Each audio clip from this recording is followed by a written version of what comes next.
አብረን የምንማማርበት የትምህርታችን ርዕስ የሚሆነው በዚህ በትንቢተ ዳንኤል ምዕራፍ 3 ቁጥር 17 ላይ ያለው ኃይለ ቃል አብነት አድርገን እንማማራለን። ቃሉን ከኔ ጋር ትላላችሁ። እስቲ ተዘጋጃችሁ? አዎ። ቆፍተንርቱ የምናመልከው አምላክ በሉ። እስቲ የምናመልከው አምላክ ድምጻችሁ እንደ ብዛታችሁ አይደለም። እስቲ ድገሙ። የምናመልከው አምላክ የሚነደው እቶን እሳት ሊያወጣን ይችላል። ዋቅኒ ዋቄፈኑ ጀዳሜ ዋቅኒ ዋቄፈኑ ኢብዳ ለቦቡ ኬሳ ኑባሱ እንደንዳ ዋቀዮ ደም ገለተ ገልጫ ሶስቱ የእግዚአብሔር አገልጋዮች እውነተኛና ታማኝ አገልጋዮች የተናገሩት ቃል ነው።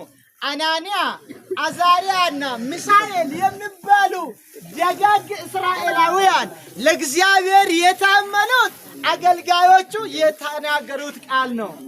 እናንተ ክርስቲያኖች እግዚአብሔር ከመከራ ሊያወጣችሁ ይችላል አይችልም? ይችላል። እግዚአብሔር ከባዱን ነገር ማሳለፍ ይችላል አይችልም? ይችላል። የምትፈልጉትን ነገር እግዚአብሔር ለእናንተ ማድረግ ይችላል አይችልም? ይችላል። ለእግዚአብሔር የሚሳነው ነገር አለ? የለም። እግዚአብሔር ሁሉን ይችላል በሉ እስቲ። እስቲ ክብር ስጡት ለእግዚአብሔር ሁሉ። ይህንን ታሪክ የተናገሩበት ምስጢሩ እንዲህ ነው። በናቡከደነጾር በዘመነ ንግስና በባቢሎን ሀገር እስራኤላውያን በባርነት ተሰዶ ባቢሎን ሀገር ውስጥ ይኖሩ ነበረ ይላል። በባርነት ተገዝቶ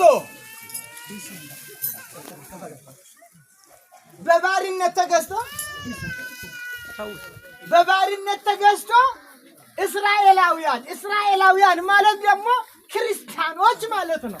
ክርስቲያኖች ጀቹudha saba warra Israa'el kan jedhaman biyya Baabiloon keessatti garbummaadhaan bitamanii mirga osoo hin qabaanne namaan ajajamanii achi keessatti jiraachaa turaniyyuu haa ta'u malee yeroodhaan booddee biyya Baabiloon keessa